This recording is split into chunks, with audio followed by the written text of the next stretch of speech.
Hello everyone, welcome to let's revise. आज मैं आप लोगों के साथ में कॉमर्स का जो माइक्रो लेसन प्लान होते हैं उसका प्लान 2 डिस्कस कर रही हूँ, जिसमें जो आपकी स्किल है वो इंट्रोडक्टरी स्किल है। इससे पहले मैंने आपके साथ में एजुकेशनल ऑब्जेक्टिव वाला स्किल डिस्कस किया था और वो आपका माइक्रो लेसन प्लान 1 था। ये आपका सेकेंड है। ये भी आपका सेम टॉपिक पे बेस्ड है। सारी चीज़ें सेम होंगी, बस यहाँ पे मैं आपको बताऊंगी कि इंट्रोडक्टरी स्किल में क्या करते हैं। देखिए, ये छोटी छोटी स्किल्स हम इसलिए पढ़ते हैं क्योंकि इन्हीं स्किल्स से हम अपना बी एड थर्ड सेमेस्टर का पूरा लेसन प्लान बनाते हैं। ठीक है, तो अगर आपको यही स्किल्स ही नहीं पता होंगी ना, तो आप अपना लेसन प्लान अच्छे से नहीं बना पाएंगे। तो आपको ये स्किल्स पता होनी चाहिए। इसके अलावा जो स्टूडेंट्स यहाँ पे इन लेसन प्लान को देख रहे हैं, माइक्रो लेसन प्लान्स को, ये सोच करके कि आपको जो 8 to 10 लेसन प्लान्स बनाने पड़ते हैं माइक्रो वाले आपके बीएड सेकेंड सेमेस्टर में, तो वो आपके ये नहीं है, ऐसा नहीं है। आपको इसी तरीके के लेसन प्लान बनाने होते हैं और हर एक लेसन प्लान में आपका एक स्किल इंक्लूड होता है। ठीक है, तो टोटल आपको 8 to 10 स्किल्स पढ़ाई जाती हैं और उन्हीं स्किल्स पे आपको ये लेसन प्लान बना करके आपको देना पड़ता है। तो यहाँ पे मैं आपको एक एक करके सारी स्किल्स बता दूंगी। तो आज हम इंट्रोडक्टरी स्किल को देख लेते हैं। तो वीडियो को स्टार्ट करते हैं। देखिए, फॉर्मेट आपका डिफरेंट हो सकता है, लेकिन इंट्रोडक्टरी स्किल जो है ना वो डिफरेंट नहीं होगी, वो आपकी एज इट इज रहेगी। तो सबसे पहले हम अपना लेसन प्लान नंबर 2 डालेंगे। स्किल नेम आप डालोगे और इंट्रोडक्टरी स्किल, उसके बाद आप डेट डालेंगे। सब्जेक्ट में मैंने पहली वीडियो में भी बताया था, इस वीडियो में बता दूं कि आपका जो सब्जेक्ट है कॉमर्स वालों का, वो कॉमर्स एंड इकोनॉमिक्स है। तो कॉमर्स में आपका अकाउंट्स एंड बीएसटी दोनों इंक्लूड होता है, तो आप उसको कॉमर्स नाम से लिखेंगे। ऐसा नहीं है कि आपने बीएसटी का टॉपिक ले लिया तो आप उसको बीएसटी सब्जेक्ट में दिखा दोगे, आपको कॉमर्स ही दिखाना है। देन आपको पीरियड डालना है सेकेंड, क्लास 11th है, topic human activities and duration 5 to 6 minute के, क्योंकि माइक्रो टीचिंग की आपकी जो ड्यूरेशन होती है वो 5 to 6 मिनट्स की ही होती है। देखिए, ये आपके माइक्रो लेसन प्लान्स हैं, ये आपके नॉर्मल क्लास लेसन प्लान्स नहीं हैं। तो आप इन दोनों में कंफ्यूज मत होइएगा। पता चल रहा है कि आप आ तो रहे हो यूट्यूब पे देखते और आपके स्कूल से कहा गया कि आपको माइक्रो लेसन प्लान बनाने हैं और आपने कन्फ्यूज़न में मेन वाले लेसन प्लान्स बना दिए हैं। तो ये दोनों डिफरेंट होते हैं थोड़े। ठीक है, तो आपको माइक्रो लेसन प्लान ऐसे ही बनाने हैं। इसके बाद में हम यहाँ पे कंपोनेंट्स दिखाएंगे। कंपोनेंट्स ऑफ स्किल्स मतलब स्किल्स के क्या क्या कंपोनेंट्स हैं हमारे। तो फर्स्ट है आपका यूटिलाइजेशन ऑफ प्रीवियस नॉलेज। देखिए, हम इंट्रोडक्टरी क्वेश्चन क्यों पूछते हैं, क्योंकि हम क्या होता है एकदम से ब्लैंक नहीं होता है, हमारे पास कुछ ना कुछ तो नॉलेज होती है। मतलब हमारे से मेरा मतलब है स्टूडेंट के पास। जैसे आपका स्टूडेंट जो है उसके पास या तो वो पुरानी क्लास से कुछ पढ़ा होगा, या तो उस चीज़ से रिलेटेड बहुत छोटा है तो भी उसके पास कुछ ना कुछ नॉलेज है, वो बिल्कुल ब्लैंक नहीं है। तो हमें क्या करना है, उसी की प्रीवियस नॉलेज को यूटिलाइज करा करके अपना जो चैप्टर है या जो टॉपिक है उसको स्टार्ट करना है। Then use of appropriate techniques. अब जो हमारा टॉपिक है उसके अकॉर्डिंग हमें टेक्निक्स का यूज़ करना है। Maintenance of continuity. अब देखिए, आपको क्या करना है, ऐसे ही क्वेश्चंस पूछने होते हैं यहाँ पे, अभी मैं आपको आगे बताऊंगी, जो आपकी टॉपिक है ना उस तक आपको पहुँचा सके और बच्चे को ईजिली समझ में आ सके। देन आपका relevance of verbal and non verbal behaviours है। अब हम बात कर लेते हैं हमें क्वेश्चंस कैसे यहाँ पे पूछने होते हैं। तो सबसे पहले आपको सीरियल नंबर लिखना है। पीपल टीचर एक्टिविटी मतलब टीचर्स की क्या क्या एक्टिविटी हैं, स्टूडेंट्स एक्टिविटी और यूज्ड कंपोनेंट। पहली वाली क्लास में आप लोग ये सब चीज़ें पढ़ चुके हैं। तो यहाँ पे हमें इंट्रोडक्टरी स्किल में क्या करना होता है, मैं आपको बेसिक बता देती हूँ। इंट्रोडक्टरी स्किल में आपको क्या करना होता है, आप जो टॉपिक पढ़ाने जा रहे हो उससे आपको 3 क्वेश्चंस पूछने होते हैं, 3 या 5, इससे ज़्यादा नहीं हो सकते। मिनिमम आपके 3 होने चाहिए और मैक्सिमम आपके 5 होने चाहिए, इससे ज़्यादा नहीं होने चाहिए। और ये जो क्वेश्चंस आपको फ्रेम करने होते हैं ये बच्चे की प्रीवियस नॉलेज से आपको स्टार्ट करने होते हैं।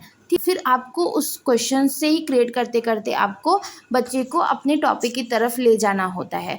तो इससे क्या होता है कि आप ये भी जान जाते हैं कि बच्चे की नॉलेज कैसी है, किस हद तक उसको चीज़ें आती हैं, और आप अपने टॉपिक को बच्चे को अच्छे से बेसिक से ही, उसके बेसिक से ही टच करा करके ना उसको समझा सकते हैं। जैसे हमारा जो टॉपिक था ह्यूमन एक्टिविटी, तो हमने सबसे पहले क्वेश्चन पूछा action and movement is called. Movement and action क्या होता है, बच्चों को इतना तो पता ही है क्योंकि 11th क्लास के बच्चे हैं तो इतना तो जानते ही हैं।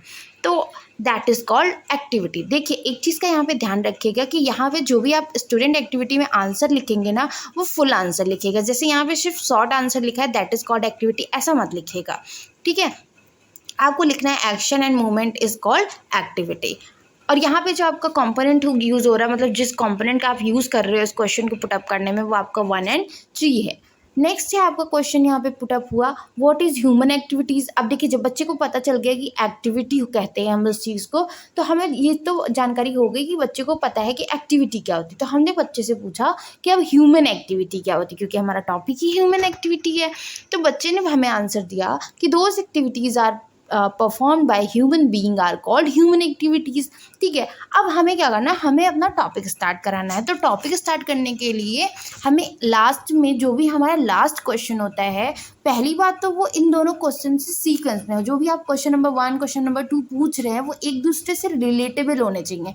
जैसे यहाँ पे आप देखो सबसे पहले हमने एक्शन मूवमेंट को कहते हैं क्या, तो एक्टिविटी, फिर एक्टिविटी उठा करके हमने यहाँ पे ह्यूमन एक्टिविटीज़ पूछी। तो ये इंटरकनेक्टेड होने चाहिए। ऐसा नहीं है कि आप कहीं कुछ और पूछ ले रहे हो और कहीं कुछ और, ऐसा बिल्कुल नहीं करना। आपको अपने टॉपिक से ही क्वेश्चन को रिलेट कराना है, और जो हर क्वेश्चन एक दूसरे क्वेश्चन से, मतलब अपर वाले क्वेश्चन से रिलेट करता हुआ आना चाहिए। तो जब बच्चे ने मुझे बता दिया कि ह्यूमन एक्टिविटीज़ क्या होती है, तो मुझे उसको अपने टॉपिक की तरफ भी ले चलना था। तो हमने क्या किया, हमने उससे लास्ट का क्वेश्चन ऐसा पूछा जो उसके लिए प्रॉब्लमेटिक हो, मतलब कि उस क्वेश्चन का बच्चा आंसर नहीं कर पाए और उस क्वेश्चन का आंसर मैं उसे कर दूँ। तो मैंने थर्ड क्वेश्चन पूछा, what do you understand by economic activity.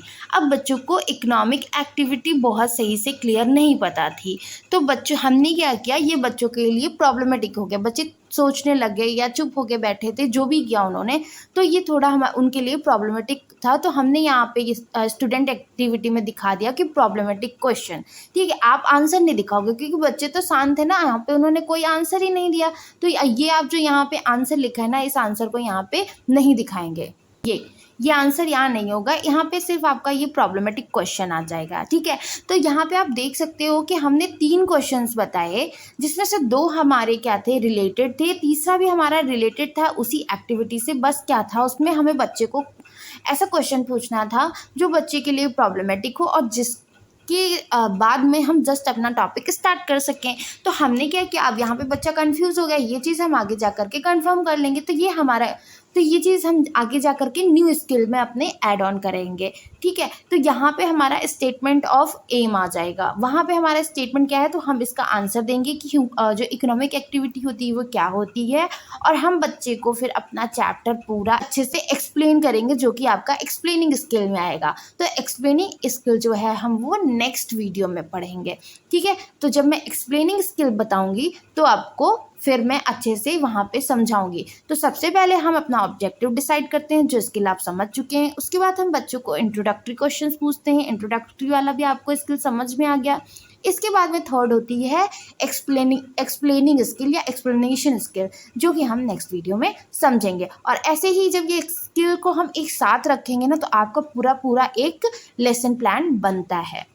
इसके बाद में हमें रेटिंग स्केल बनाना है। रेटिंग स्केल हमने फर्स्ट वाले स्किल में भी बनाया था और इस स्किल में भी हमें बनाना है, यहाँ तक कि हमें सारे स्किल्स में माइक्रो लेसन प्लान में बनाना है। तो ये आपके ऑब्जर्वेशन एंड रेटिंग स्किल है। यहाँ पे आपकी जो हेडिंग्स होंगी वो सीरियल नंबर है, कंपोनेंट ऑफ स्किल है और रेटिंग स्केल है। ये मैंने आपको तभी बताया था, अभी बता देती हूँ। जो भी आगे हम लोगों ने कंपोनेंट ऑफ स्किल डिस्कस किए थे, उन्हीं कंपोनेंट ऑफ स्किल्स को यहाँ पे लिख देना है। और ये जो आपके नंबर हैं 1 2 3 4 5, ये आपको यहाँ पे नंबर डालने हैं। तो जो भी आपका स्टूडेंट या टीचर आपको ऑब्जर्व कर रहा होगा जब आप माइक्रो टीचिंग कर रहे होंगे, तो वो आपको इस रेटिंग स्केल के अकॉर्डिंग 1 to 5 में यहाँ पे आपको सर्कल मार्क करके रेट करेगा कि आपने जो आपका ऑब्जेक्टिव था या जो भी आपका स्किल से रिलेटेड कंपोनेंट था वो कंप्लीट हुआ है कि नहीं, आपने उन कंपोनेंट का यूज़ किया है कि नहीं। तो यहाँ पे आपको सारे लिख लेने हैं। देखिए, यूटिलाइजेशन ऑफ प्रीवियस नॉलेज है, यूज़ ऑफ एप्रोप्रिएट टेक्निक है, मेंटेनेंस ऑफ कॉन्टिन्यूटी है, relevance of verbal and non verbal behaviour है, और आपको यहाँ पे सारे नंबर्स दिए हुए हैं। तो इन्हीं के बेसिस पे आपको जो ऑब्जर्व करेगा टीचर या स्टूडेंट, वो आपको यहाँ पे रेट करेगा। उसके बाद में सजेशन एंड सिग्नेचर लास्ट में होगा। सजेशन में अगर जो आपका ऑब्जर्वर है वो आपको कुछ सजेस्ट करना चाहता है, जो भी आपकी कमी पेशी रह गई होगी वो उसके लिए आपको कुछ सजेशन देना चाहता है, तो वो यहाँ सजेशन देगा। और यहाँ पे वो जिसने भी आपको ऑब्जर्व किया है वो अपनी यहाँ पे सिग्नेचर करेगा। तो जब भी आपकी एग्जामिनर फाइल चेक करेंगे, वो देखेंगे ना, तो ये आपका सिग्नेचर एंड सजेशन सारी चीज़ों को वो नोटिस करेंगे। तो आज की वीडियो में हमने सेकेंड स्किल अपनी डिस्कस कर ली है। नेक्स्ट वीडियो में हम स्किल नंबर 3 पे बात करेंगे, जो कि आपका माइक्रो लेसन प्लान 3 होगा।